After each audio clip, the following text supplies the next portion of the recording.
Dice la Biblia, hijos, que entre tanto que el heredero es niño, en nada difiere del esclavo. Porque aunque es dueño de todo, está bajo tutores y curadores hasta el tiempo señalado por el Padre. Es decir, que hay gente menor de edad espiritual, que aunque tiene la herencia no la entiende, ni tiene la capacidad de disfrutarla. Son menores de edad espirituales. Puede tener 10 años en la iglesia, pero sigue siendo menor de edad espiritual. Puede tener 5 años hasta en los ministerios, pero eres menor de edad espiritual porque no entiende la herencia.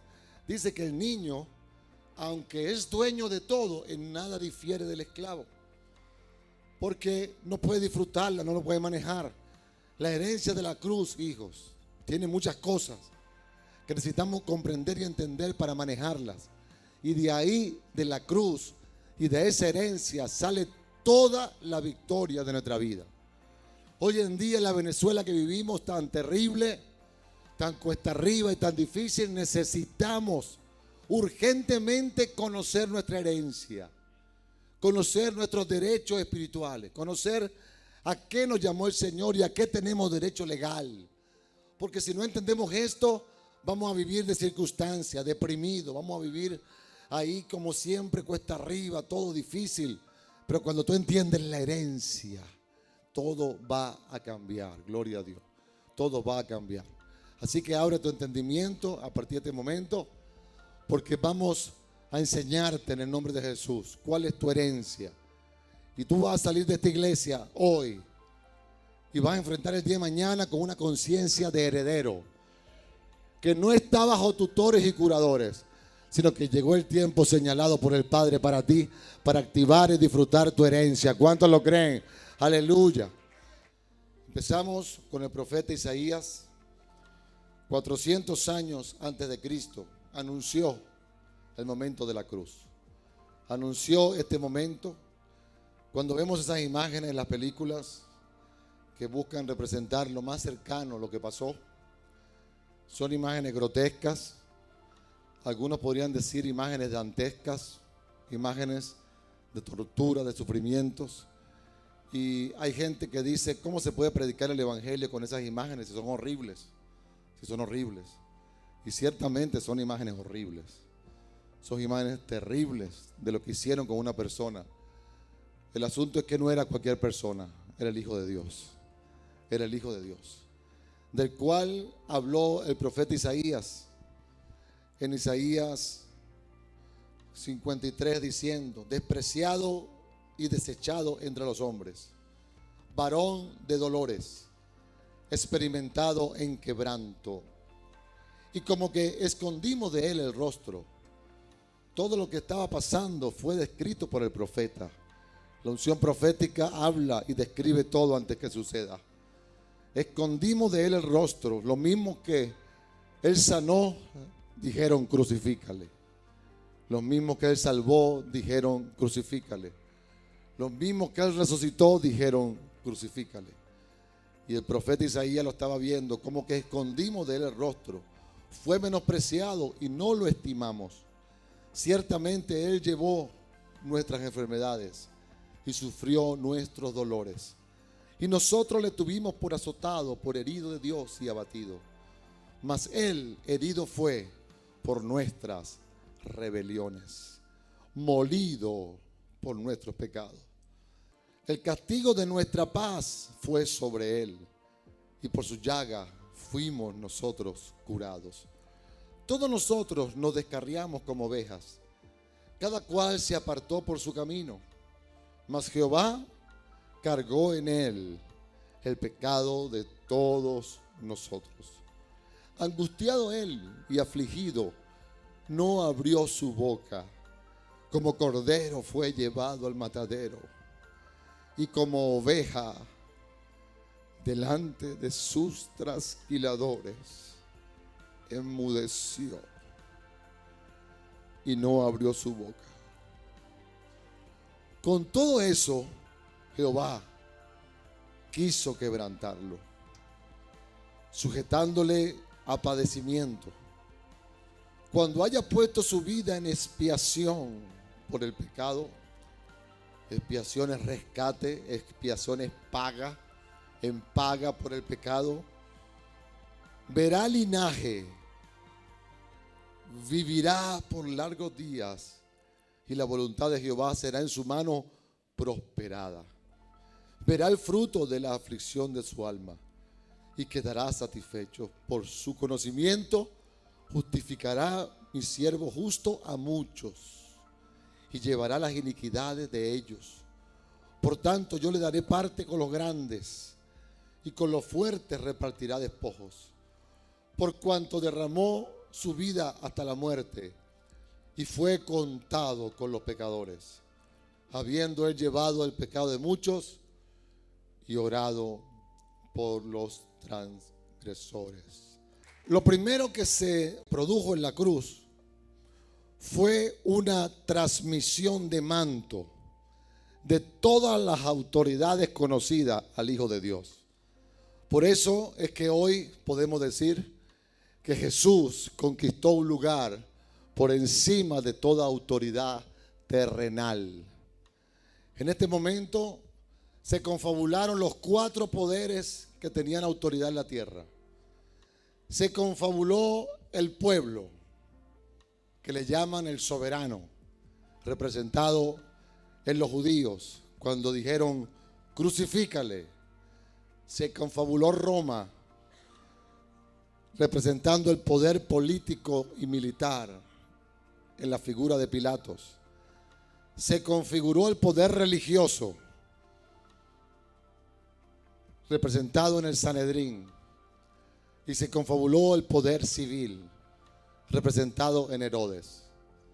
De manera que el poder político militar, el poder del pueblo, el poder religioso y el poder civil se confabularon, todos contra Jesús. Por eso dice en el Salmo 2, los reyes de la tierra se rebelan, los gobernantes se confabulan contra el Señor y contra su ungido, y dicen, hagamos pedazos sus cadenas, librémonos de su yugo. El Rey de los cielos se ríe. Y yo quiero que usted diga eso fuerte: el Rey de los cielos se ríe. Porque mientras en Jesús estaban haciéndole eso, en el cielo se estaban riendo, porque estaba viendo la transmisión de mando más tremenda y más poderosa jamás dada y jamás hecha. En el cielo se ríen. El Rey de los cielos se ríe. El Señor se burla de ellos.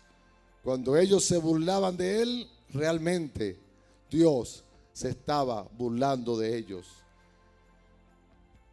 En su enojo los reprende, en su furor los intimida. Y dice, he establecido a mi Rey. ¿Cuánto alaban a Dios? He establecido a mi Rey sobre Sión, mi santo nombre, mi santo monte. En Mateo 27 vemos una etapa, porque nada de lo que le pasó a Jesús fue casualidad. Hubo una transmisión de mando, de autoridad. Por eso Jesús no tiene la autoridad sobre los políticos, sobre los militares, sobre el pueblo, sobre los religiosos, porque lo tiene, sino porque Él lo sufrió en su carne. Porque todos los poderes se confabularon y en ese momento le entregaron la autoridad. En burla, en escarnecimiento. Pero las cosas proféticas son así. Hay cosas que parecen una cosa ante los ojos de la tierra, pero son otra ante los ojos del cielo. Y otras que no parecen ante los ojos de la tierra, pero sí son ante los ojos del cielo. Y dice aquí, entonces los soldados del gobernador llevaron a Jesús al pretorio y reunieron alrededor de él a toda la compañía, o sea, toda la compañía de soldados y todo el pueblo y el Sanedrín y todo el mundo. Lo llevaron a un lugar y dice, reunieron y lo desnudaron, le echaron encima un manto escarlata. ¿Qué significa el manto? El manto de rey, porque lo estaban escarneciendo. Pero ellos mismos, con su mano escarnecedora, le estaban poniendo encima el manto escarlata, gloria a Dios. Le echaron encima el manto escarlata y pusieron sobre su cabeza una corona tejida de espinas y una caña en su mano derecha. Gloria a Dios. ¿Qué le pusieron? Corona, cetro y manto. Gloria a Dios. Ellos no se imaginaban lo que estaban haciendo. En pocas palabras, estaban transmitiéndole la autoridad y transmitiéndole el señorío y transmitiéndole el manto. Por eso Él es Señor de señores y Rey de reyes, y su nombre es por encima de todo nombre que se nombra, no solamente en este siglo, sino en el siglo venidero. ¿Cuánto alaban al Rey en esta mañana? Porque no hay otro nombre por encima de Él. Porque en su cuerpo y en las burlas le entregaron la autoridad. Se la entregó Pilato, Roma. Se la entregó el Sanedrín. Se la entregó el pueblo y se la entregó Herodes. Gloria a Dios, aleluya. Y una caña en su mano derecha. E hincando la rodilla delante de él, le escarnecían diciendo: salve, Rey. Estaban profetizando, aleluya. Estaban adorándole: salve, Rey. O sea, ellos pensaban que se la estaban comiendo y lo que estaban era afirmando su sentencia de autoridad sobre ellos mismos, aleluya. Ellos pensaban que en su ignorancia lo estaban escarneciendo, pero lo que estaban era entregándole el manto al Rey, gloria a Dios. Y escupiéndole tomaban la caña y le golpeaban en la cabeza. ¿Qué es lo que hacen los reyes con la caña? Golpean al pueblo en la cabeza. ¿Qué es lo que hacen los reyes con la autoridad? En vez de gobernar con justicia, le golpean a la gente. Por eso el Señor y la autoridad de Jesús y los gobernantes que rigen con la autoridad de Jesús, solo a ellos pueden ser justos. Por eso cuando los justos gobiernan, el pueblo prospera. Gloria a Dios, aleluya. Gloria a Cristo. Y escupiéndole tomaban la caña y le golpeaban en la cabeza. Después de haberle escarnecido, fue un momento profético. Después de haberle escarnecido, le quitaron el manto, le pusieron sus vestidos y le llevaron para crucificarle. O sea, fue un momento que se abrió en la historia. Un momento profético, una dimensión en un momento específico para transmitir la autoridad al Rey de Reyes. Gloria a Dios. Cuando Jesús muere, la tierra tiembla. Lo segundo que pasó es que se soltó en el mundo el poder de la resurrección. Aleluya. Se soltó en el mundo el poder sobre todo lo natural. Y la cruz marcó el poder de autoridad sobre lo visible y sobre lo invisible. Hubo un gran terremoto. Se rasgó el velo del templo y hubieron muchas resurrecciones. En este momento de la muerte de Cristo pasaron cosas tremendas que jamás habían acontecido. Ningún rey, ningún Dios, ningún filósofo, ningún ente religioso pudo producir estos cambios naturales. Pudo producir que el velo del templo se rasgara por un terremoto. Pudo producir que las rocas se partieran en dos. Y pudo producir que muchos resucitaran y empezaran a caminar y la gente los viera. Gloria a Dios.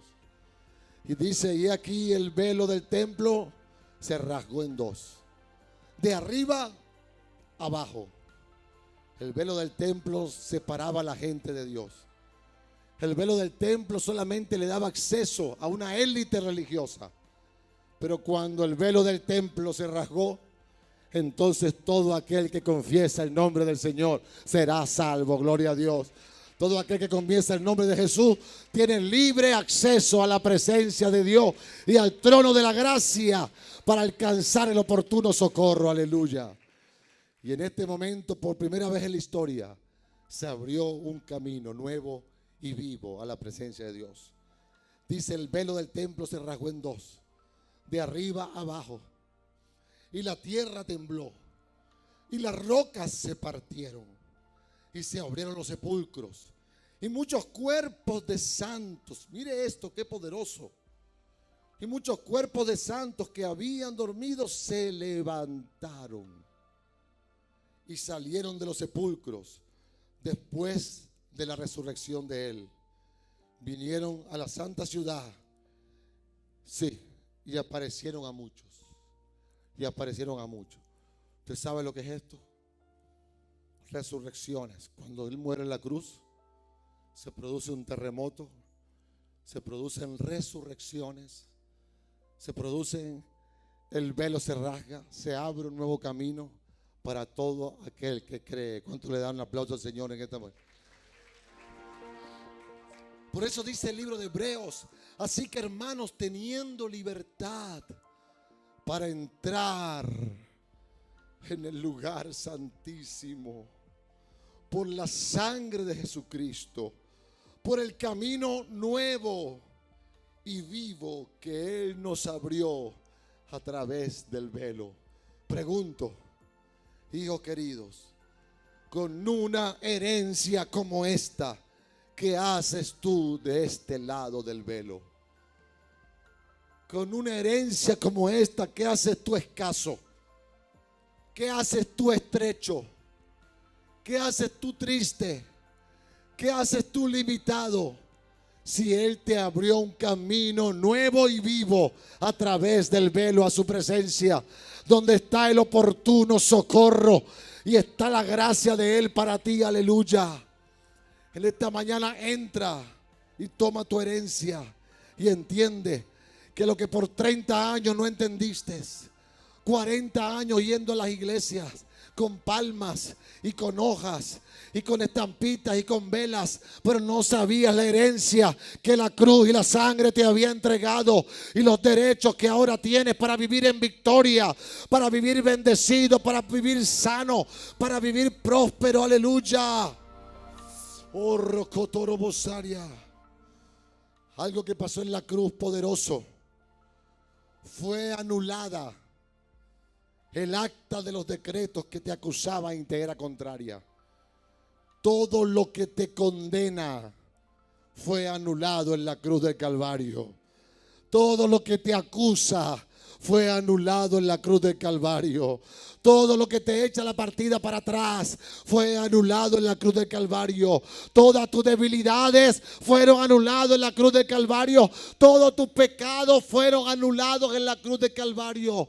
Lo que el diablo te susurra al oído y te dice: tú eres carnal, tú no te puedes guardar, tú no lo puedes lograr. Eso que él te susurra, esos decretos contrarios fueron anulados en la cruz del Calvario, para que ahora tú eres la justicia de Dios en Cristo y tú has sido justificado por su preciosa sangre.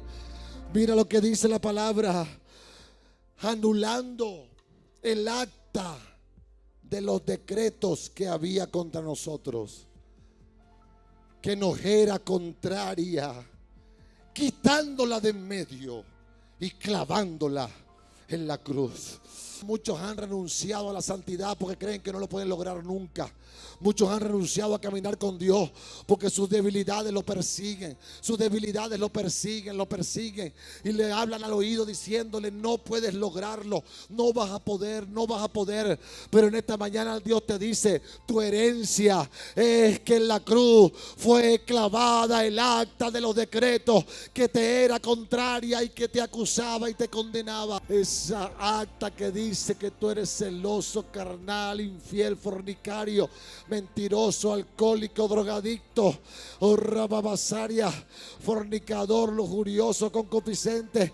Esa acta fue clavada en la cruz para que ya no haya nada que te acuse. Él lavó tus pecados, Él los quitó, Él los borró con su sangre. Esa es tu herencia. Oh, robobosoto, robocaria.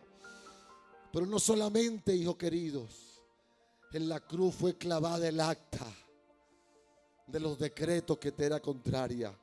Por eso dice Romanos 1: ninguna condenación hay para los que están en Cristo Jesús, a los que conforme a su propósito son llamados. No solamente en la cruz fue clavada el acta, sino dice Colosenses, despojando a los principados y a los potestades, los exhibió públicamente, triunfando sobre ellos en la cruz. Aleluya. Es decir, que aún los poderes espirituales de maldad, los demonios de ruina, demonios de mentira, demonios de escasez, demonios de enfermedad, demonios de tristeza, demonios de divorcio, demonios de depresión, demonios de opresión, ya fueron exhibidos públicamente y la cruz triunfó sobre ellos en tu vida. No te dejes oprimir, dice el Señor esta mañana. No te dejes oprimir por ningún demonio, no te dejes oprimir por ningún principado, no te dejes oprimir por ningún espíritu inmundo, porque ellos ya fueron exhibidos públicamente y Jesús triunfó sobre ellos en la cruz de Calvario. Recibe tu herencia, recibe tu herencia, recibe tu herencia, recibe tu herencia, recibe tu herencia, recibe tu herencia. Wow. Transmisión de manto, control sobre la naturaleza, camino nuevo y vivo a la presencia de Dios, salud sobre tus enfermedades, autoridad sobre principados y demonios. La condenación fue abolida de ti, aleluya. Por eso el que no tiene a Cristo no tiene nada. Por eso el que no camina con Dios está pobre, desnudo y desamparado. Porque si vemos ahora lo contrario, el que no tiene a Cristo no tiene acceso a la sanidad, no tiene acceso a la justificación, no tiene acceso a la autoridad sobre la tierra, sobre los demonios. Entonces todos estos poderes antagónicos hacen contigo lo que les dé la gana, porque tú no entiendes la herencia que Dios te ha dado. Hijos queridos, cuando a ti se te revela la herencia, tú no dependes de la gente, ni de la familia, ni de la economía, ni de las circunstancias, ni de que te apoyen, ni de que te entiendan. Tú no dependes de que alguien te comprenda o te apoye. Cuando se te revela la herencia, tú vas adelante porque tú eres más que vencedor. Tú eres más que victorioso, porque tú entiendes que la cruz ya compró la victoria. Tú sabes que esta es una pelea ganada, que tú tienes que pelearla, pero ya está ganada, porque Él la ganó en la cruz. Y en algún round del camino el enemigo tendrá que caer, porque esto es una pelea arreglada. Hace 2000 años se arregló en la cruz. Hace 2000 años el vencedor venció, aleluya. De manera que no importa si tus debilidades te aprisionan, llegará un momento que tú la vas a vencer. Llegará un momento que la santidad se te va a revelar, aleluya. Porque esto es una pelea. Te pueden golpear en el primer round, te golpean en el segundo, te golpean en el cuarto, pero en un momento en la pelea vas a tener la victoria, porque el Rey de Reyes y el Señor de Señores está contigo y Él ya la ganó en la cruz. No es lo mismo ir a una pelea sin saber lo que va a pasar, a ir a una pelea sabiendo que ya tú ganaste, gloria a Dios, aleluya. Que ya alguien ganó por ti.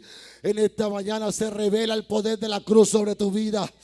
Oh, robosoto, robocaria. Mire qué poderoso. Antes de decirle la victoria más importante de la cruz, en la corona de espinas te estaban dando la mente de Cristo.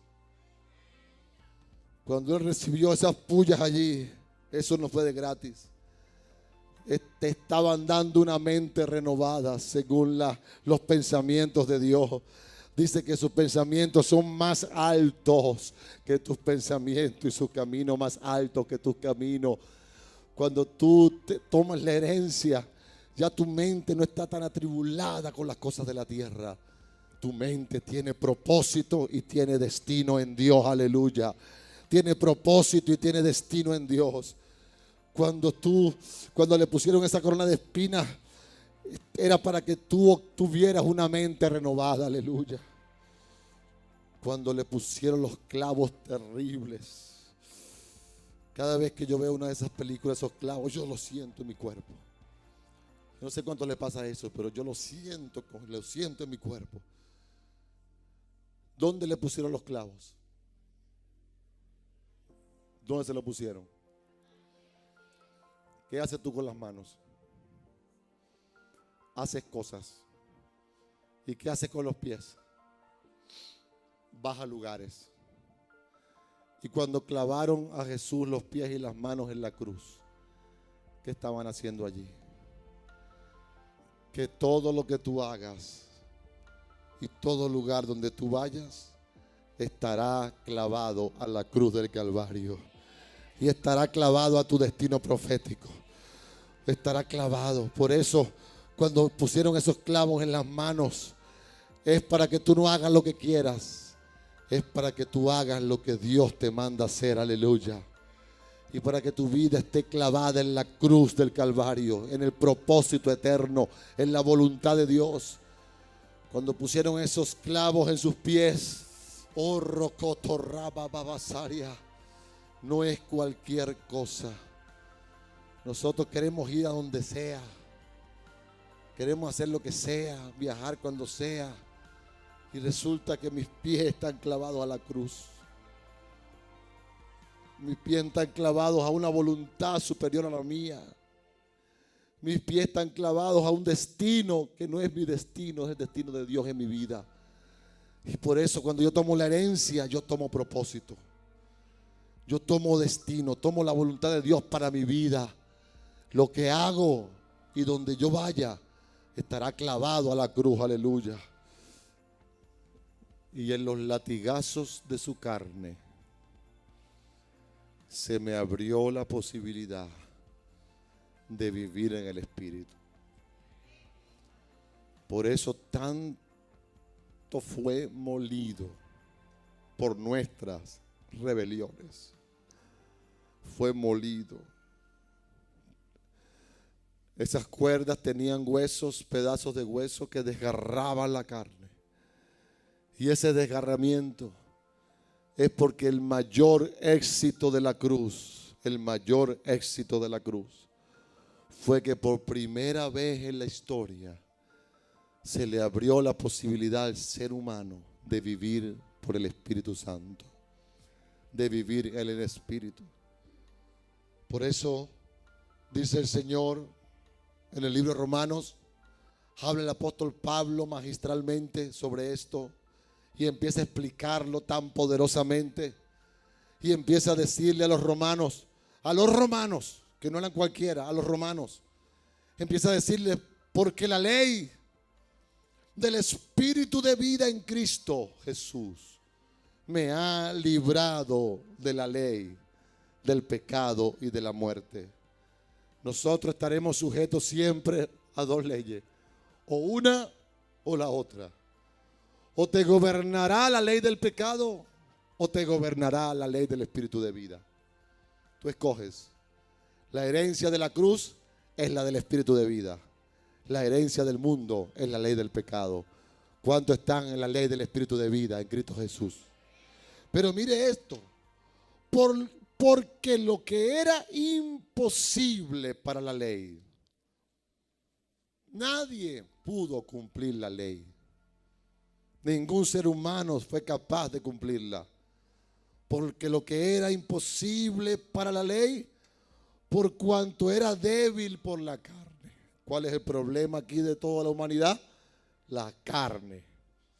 Diga, el problema es la carne. Dígalo allá atrás, el problema es la carne. El problema es la carne. Y Dios dio mandamiento, puso el arca, pero la carne seguía siendo el problema. Esto no era algo mental, de concentración, de que yo me voy a concentrar y no voy a pecar, no funciona. No era ni siquiera de devoción y de fidelidad a Dios. El más fiel y el más devoto también se resbalaba. No era cuestión de teología ni de conocimiento, porque con mucha teología y mucho conocimiento también se resbalaba. El problema aquí era una ley que imperaba en los miembros y que empujaba a la humanidad al pecado, y la humanidad no podía librarse de esa ley. Alguien tenía que venir Alguien tenía que abolirla. Alguien tenía que ser molido por esa carne. Alguien tenía que ser molido por las rebeliones. Alguien tenía que soportar todas las tentaciones a vida y por haber. Jesús fue tentado en homosexualismo, en lesbianismo, en masturbación, en fornicación, en celo, en contienda. Fue tentado en avaricia, en ambición. Todas las tentaciones del género humano pasaron por Jesús. Él era 100% hombre y 100% Dios. Y todas las tentaciones, pero Él pensaba en ti. Wow, por eso el amor de Él me constriñe. Y por eso es incomparable a cualquier otro amor. Porque cuando Él sentía que iba a fornicar y que todo el panorama se lo ponía a Satanás, Él pensaba en ti y decía: no lo voy a hacer para que Él tampoco lo haga. No lo voy a hacer y voy a vencer en mi propia carne para que ahora Él venza la carne. Gloria a Dios. Cuando veía la ambición y Satanás le dijo: todos estos reinos te daré si postrado me adoras, Él decía: yo voy a pensar en ellos. Voy a pensar en ellos para que cuando sean tentados por la ambición puedan vencer. Porque si yo vencí, ellos también pueden vencer. Gloria a Dios. Y así cada tentación que Él sufrió en su propio cuerpo, por amor a ti y por amor a mí. Y nadie te ha amado como Él te amó. Y Él lo abolió. ¿Por qué lo abolió? Porque fue tentado en todo y en nada pecó. Pero en el momento de su muerte le dieron el castigo como que se hubiera pecado en todo. Y hasta el amor de Dios. Porque no ha habido ningún otro ser humano en la historia que haya tenido una vida sin pecado. Y tampoco ha habido ningún ser humano que a pesar de tener una vida sin pecado haya sido molido por los pecados de otros. Muchos han sido molidos, pero son pecadores. Pero este fue molido, pero era santo. Pero era santo. Por eso la injusticia de los hombres se convirtió en la justicia de Dios. Aleluya. Por eso yo soy la justicia. Por eso ahora mi carne no me tiene que dominar. Porque mire lo que dice aquí, para que lo entienda ahora. Porque lo que era imposible para la ley, por cuanto era débil por la carne, Dios, enviando a su Hijo en semejanza de carne de pecado, y a causa del pecado condenó al pecado en la carne. Por eso el énfasis de esta iglesia, número 1, es la vida en el Espíritu. Mi ministerio principal es llevar a la gente y enseñarla a vivir en el Espíritu. Eso es lo principal. Por eso usted va a ver todos los mensajes de esta iglesia desembocan allí, la vida en el Espíritu. La vida en el Espíritu. De una u otra manera, la vida en el Espíritu. Porque sabemos que la carne para nada es provechosa. Pero el ocuparse del Espíritu es vida y es paz. Gloria a Dios, aleluya. Por eso dice aquí: enviando a su Hijo en semejanza de carne de pecado, y a causa del pecado condenó al pecado en la carne, para que la justicia de la ley se cumpliese en nosotros. O sea, lo que teníamos que ser castigados, Él fue castigado. Y la justicia alguien pagó. Gloria a Dios. Que no andamos conforme a la carne, sino conforme al Espíritu. Porque los que son de la carne piensan en las cosas de la carne, pero los que son del Espíritu en las cosas del Espíritu. Porque el ocuparse de la carne es muerte, pero el ocuparse del Espíritu es vida y es paz. Por cuanto los designios de la carne son enemistad contra Dios, porque no se sujetan a la ley de Dios, ni tampoco pueden, y los que viven según la carne no pueden agradar a Dios. La mayor conquista de la cruz fue que ahora yo puedo vivir en el Espíritu. Y manifiestas son las obras de la carne: celos, iras, contiendas, disensiones, adulterios, hechicerías, fornicación, lujuria, concupiscencias, enemistades, disensiones. Pero el fruto del Espíritu es amor, gozo, paz, paciencia, benignidad, bondad, fe, templanza, mansedumbre, gloria a Dios. La cruz me dio la oportunidad ahora de ser una persona espiritual. Ya no por conceptos, ya no por teología, ya no por una devoción o una fiebre religiosa, sino por un cambio de naturaleza, de carnal a espiritual. Gloria a Dios. Ponte de pie en el nombre de Cristo. Muchas bendiciones, mis amados. Estoy seguro que esta palabra ha sido de gran bendición para ti. Recuerda que la fe viene por el oír y el oír de la palabra de Dios. Cuando viene al Señor, la plenitud del reino viene sobre tu vida y sobre tu familia. Aquí en pantalla están todas nuestras redes y nuestros recursos espirituales a los cuales puedes accesar y seguir siendo alimentado y nutrido por la revelación de la palabra de Dios. Recuerda, somos la generación de Hebreos 10:39, que no retrocede, sino tiene fe para preservación del alma. Si es tu deseo recibir a Jesús como tu Señor y Salvador, repite conmigo esta oración. Yo te voy a guiar y tú vas conmigo.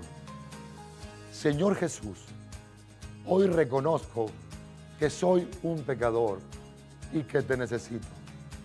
Te pido perdón por mis pecados y te abro mi corazón y te recibo como mi único Señor y Salvador. Cámbiame, Señor. Hazme la persona que tú quieres que yo sea. Dame el milagro del nuevo nacimiento y hazme a tu imagen. Amén. Si has hecho esta oración, ya estás inscrito en el libro de la vida. El poder de Dios, el reino de Dios, ahora está en ti y sobre ti. Y la plenitud de Jesús la recibirás por completo. Bienvenido a este maravilloso mundo de ser un hijo de Dios. Seguimos conectados.